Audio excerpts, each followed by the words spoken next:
اچھا، اب آپ لوگوں کو پتہ ہے قرآن مجید میں، اچھا میں پہلے ایک اور بات بتا دیتا ہوں.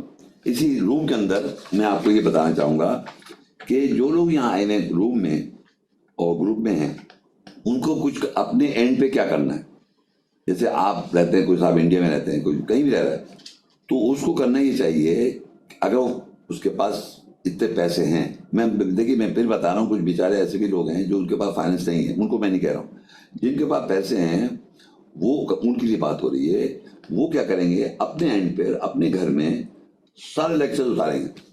یعنی ہمارے انٹرنیٹ پہ بکلیٹس فری اویلیبل ہیں، فری انگلش میں بھی ہیں، اردو میں بھی ہیں. ان کو ڈاؤن لوڈ کر لیں بکلیٹ فارم میں. ساری بکلیٹس بنا لی آپ نے اور اپنے گھر میں رکھ لی آپ نے ساری بکلیٹس آف دا لیکچرس، ٹھیک ہے. اور ہم فری آپ کو کہہ رہے اتار لیں. اور پھر ایک کلر کوڈڈ قرآن ہے، کلر کوڈڈ قرآن، جس سے ہم عربی سکھائیں گے آپ کو. وہ کلر کوڈڈ قرآن آپ نے ڈاؤن لوڈ کے اپنے پاس رکھ لیا. ایک قرآن ہو گیا آپ کے پاس. اگر میاں بیوی تو دو الگ الگ ہوں. یہ یاد رکھیں ہر آدمی کا اپنا قرآن ہونا چاہیے. چاہے وہ ٹرانسلیشن پڑھ رہا ہے تو اپنا قرآن ہوگا اس کا. یہ نہیں کہ میں ایک اٹھا کے دیکھ لیا، نہیں، ایک قرآن لیں اپنے لیے. اور میں نے کیا کیا، میں آپ کو بتا دیتا ہوں سب کو کہ آپ کی اپنی مرضی جس جہاں بھی رہتے ہیں. میں نے کیا کیا، قرآن جو ہوتا ہے اس کے شروع میں انڈیکس لگایا، اے بی سی ڈی الف با تا تھا لگا کے، الف سے با کے 5-6 پیج، تا کے 6 پیج 7 پیج، اور انڈیکس میں نے اپنے قرآن میں لگا لیا، قرآنی میں لگا لیا. اور میں نے جب پڑھ رہا تھا تو مجھے ایک ٹاپک سمجھ میں آ رہا تھا، جیسے صلاح ہے، یا جیسے کوئی میاں بیوی کے تعلقات ہے، نکاح ہے، طلاق ہے، اللہ کی کتاب کیا ہے. تو میں نے کیا کیا، اس انڈیکس میں جو میں لیکچر دیکھے، اس انڈیکس میں نے ٹاپک میں گیا صلاح، ایس میں، سین میں گیا، اور سعود میں گیا صلاح لکھ دیا. اس کو میں لکھا نماز، یا اردو میں لکھ دیا نماز. تو وہ نون میں جا کے نماز لکھ دیا. اب اس کے اندر میں نے سورت نمبر آئے تھے، نمبر لکھ دیا اور آگے پوائنٹس لکھ دیے کہ وہ جو اگر مجھے نماز یا صلاح ڈھونڈنی تو میں اس پہ جا کے ڈھونڈ لوں. تو یہ آپ اپنے ہینڈ پہ لگوا سکتے ہیں. اور یہ یقین ہے پاکستان وہاں پر بھی لگ سکتے ہیں، یہ انڈیکس لگا لیں. اور اگر قرآن میں نہیں لگا سکتے تو انڈیکس ہی بکلیٹ بنائیں. اس میں کیا کریں، آپ جو لیکچر دیکھتے ہیں اس میں جو آیتیں میں نے کوٹ کی ہوئی ہیں وہ سیکوینس سے اپنے انڈیکس میں لکھ لیں، جیسے بکلیٹ ہے. تو بکلیٹ بھی دیکھ سکتے ہیں، پھر بکلیٹ نکالنے کے دیکھنی پڑے گی. تو میں نے اپنے قرآن میں لگا لیا. اب اس سے یہ ہوتا ہے کہ قرآن مجید میں دیکھ رہا ہوں، میں قرآن میں لکھا ہوا اور آیت دیکھی میں نے اپنے انڈیکس میں، انڈیکس قرآن جب میں دیکھا تو مجھے آیتیں یاد ہو گئی، کون سی پیج پہ کہاں پر ہے، فلانی آیت کہاں ہے. تو میں جب بات کر رہا ہوں تو میرے ذہن میں ٹک ٹک آ جاتی. اگر آپ سبجیکٹ وائز اپنے پاس لکھ کے اس کو نوٹ کریں گے تو یہ ایزی ہو جاتا ہے، یاد ہو جاتی ہے قدرتی طور پہ. اگر آپ پیج بار بار کھول رہے ہیں، یہاں مائدہ کی 6 میں لکھا ہے یا والی آیت ہے، فلانی آیت کہاں ہے، تو یہ بھی پتہ ہو قرآن میں یہاں لکھی ہے، وہاں لکھی ہے، اوپر لکھی ہے، ادھر لکھی ہے، ادھر لکھی ہے. ایک قرآن رکھنا پڑے گا اپنے پاس. اس قرآن کے اندر اپنا قرآن ہونا چاہیے. میاں کا الگ ہوگا، بیوی کا الگ ہوگا، بچوں کا الگ ہوگا. ہر آدمی کا انڈیویجول اپنا قرآن ہونا چاہیے. کوئی ٹرانسلیشن ابھی لینا، ابھی میرا ٹرانسلیشن انگلش اردو، یہ کمنگ رمضان جو آ رہا ہے انشاءاللہ، اس میں میرا ارادہ ہے کہ میں پہلا قرآن عربی اور انگلش اور اردو دونوں میں پرنٹ آؤٹ کر دوں. اس میں تھوڑی سی غلطیاں ہوں گی کیونکہ میں پرفیکٹ نہیں ہوں. تو میں نے، کیونکہ بہت لوگوں کی یہ خواہش ہے کہ محمد شیخ کا قرآن آ جائے. یہاں میں ایک بات بتانا چاہوں گا، فرض کریے قرآن آ گیا تو اس سے آپ کو کیا فائدہ ہوگا. قرآن تو یہاں پر دنیا میں پتہ نہیں کتنے، میں خیال 30-35 ہو گئے انگلش میں، اور پتہ نہیں کتنی لینگویج میں قرآن مل رہے ہیں. میں نے عبداللہ یوسف کا پڑھا ہوا تھا ٹرانسلیشن، آپ یقین ہے اس میں انگلش لکھی ہوئی ہے، وہ آج بولی بھی نہیں جاتی. اور آج بھی میرے پاس وہی قرآن ہے کیونکہ میرے ذہن میں آیتیں اس سے کنیکٹ ہو گئی ہیں. عربی نہیں، اس کی جو ٹرانسلیشن جو ہے وہ میں نہیں بول پاتا ہوں کیونکہ مجھے پتا وہ ایسے ورڈ لکھے جو جانتے ہی نہیں کوئی. تو ہوتا کیا ہے کہ آپ کے ذہن میں جو ایک قرآن سے یہ ہو جاتا ہے کہ وہ آیت اور وہ جو لکھا وہ کنیکٹ ہوتی جاتی ہے کہ فلانے اوپر لکھا ہوا ہے، نیچے لکھا ہوا ہے، یہاں لکھا ہے، وہاں لکھا ہے. تو آپ کے ذہن میں کنیکشن ایک ڈیولپ ہو جاتا ہے. لیکن جو ٹرانسلیشن ہے وہ یقین کریں، میں ٹرانسلیشن آپ کو اپنا دے دوں، آپ سے کہوں بتاؤ، اس کے بارے میں نہیں بتا سکیں گے آپ. یہ یاد رکھیں کہ ٹرانسلیشن سے کوئی آپ کو سمجھ میں نہیں آ جائے گا. صرف اس کا ایک فائدہ ہوگا کہ آپ یہ کہہ سکتے ہیں کہ قرآن میں یہ لکھا ہوا ہے، اور وہ قرآن جب اٹھائیں گے تو وہ ہوگا محمد شیخ کا قرآن ٹرانسلیٹڈ.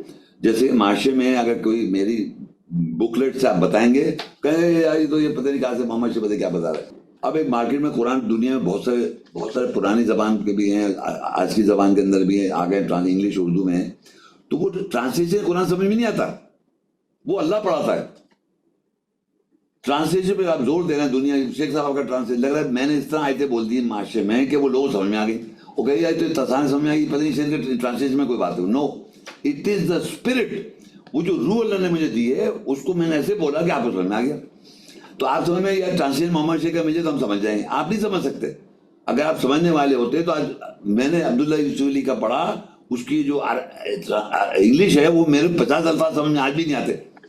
آپ یقین کریں, اللہ گواہ ہے. لیکن میں نے قرآن ترجمہ کر لیا, سمجھ میں آ گیا مجھے قرآن اللہ تعالیٰ کی روح دے دی اللہ نے. تو روح جب تک نہیں دے گا اللہ تعالیٰ آپ کو سمجھ نہیں آئے گا. تو اللہ نے مجھے آیت کی روح دے دی, یوں سمجھے. تو اب کیا ہو رہا ہے کہ میں چوائس آف ورڈ وہ سلیکٹ کر دیتا ہوں انگریزی اردو میں جو ایک لے مین کے سمجھ میں آ جاتا ہے, ایک معمولی آدمی کے اردو لینگویج میں الفاظ جو اردو ہندی کے نہیں کہہ رہا, اب اردو میں ہائی لیول کا بھی الفاظ ہوتا ہے, ایک ہی لفظ انگلش میں بھی ہائی لیول ہوتا ہے. میں نے سمپل لینگویج میں بولا.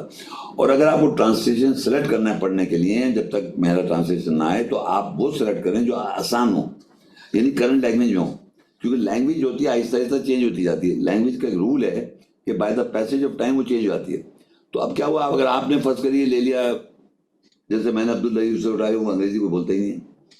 تو جو کرنٹ لینگویج چل رہی ہے آج کل اردو یا انگریزی, اور آج کل انگلش بھی چینج ہو رہی ہے. آپ کے ابھی اگر 50 سال کے اگر آدمی آپ ہیں تو انٹرنیٹ کی وجہ سے اردو بھی عجیب چینج ہو رہی ہے, انگلش بھی عجیب عجیب الفاظ آ رہے ہیں, ڈفرنٹ لینگویج مکس اپ اور مکسچر ہو رہا ہے. تو یہ مکسچر سے کیا ہوتا ہے, لینگویج چینج ہو جاتی ہے. تو میں ایڈوائز دوں گا, اگر آپ کو پوچھ رہے ہیں میں کون سا قرآن کا ترجمہ پڑھوں, تو جو آپ کی لینگویج ہے اور جو آسان لینگویج ہے اس پہ پڑھیں. اور جب میرے لیکچر دیکھیں گے آپ تو وہاں پر کچھ جگہوں پہ آپ کو لگے یار یہ شیخ صاحب کچھ اور بتا رہے ہیں ترجمے میں اردو انگلش میں, یہ ہندی میں دیکھ رہا ہوں یا میں کسی اور لینگویج میں دیکھ رہا ہوں تو وہ میچ نہیں کر رہا. تو وہاں کو صحیح کرنا پڑ جائے گا. اوور آل ملتا جلتا ہوا, لیکن کچھ جگہوں پہ ورڈز میں نے صحیح معنی کیے ہیں جو کہ لوگوں نے نہیں کیے. باقی تو مروجہ صحیح آلموسٹ سملر ہوتا ہے. تو کچھ جگہوں پہ آپ کو کرنا پڑے گا. تو اب آپ کو کیا کرنا پڑے گا کہ کتاب بکلیٹ آپ نے ڈاؤن لوڈ کر لیا اپنے اینڈ پر, قرآن ڈاؤن لوڈ کر لیا اپنے اینڈ پر. پھر جو میرا یہ پیمفلٹ ہے, جو میری لسٹ ہے جس میں میرے نام مطلب لیکچرز کی دے رکھی لسٹ, ایک ویڈیو لسٹ ہے نا, آپ نے دیکھی ہوگی, وہ ویڈیو لسٹ بھی ڈاؤن لوڈ کریں, وہ بنڈل بنا کے رکھے.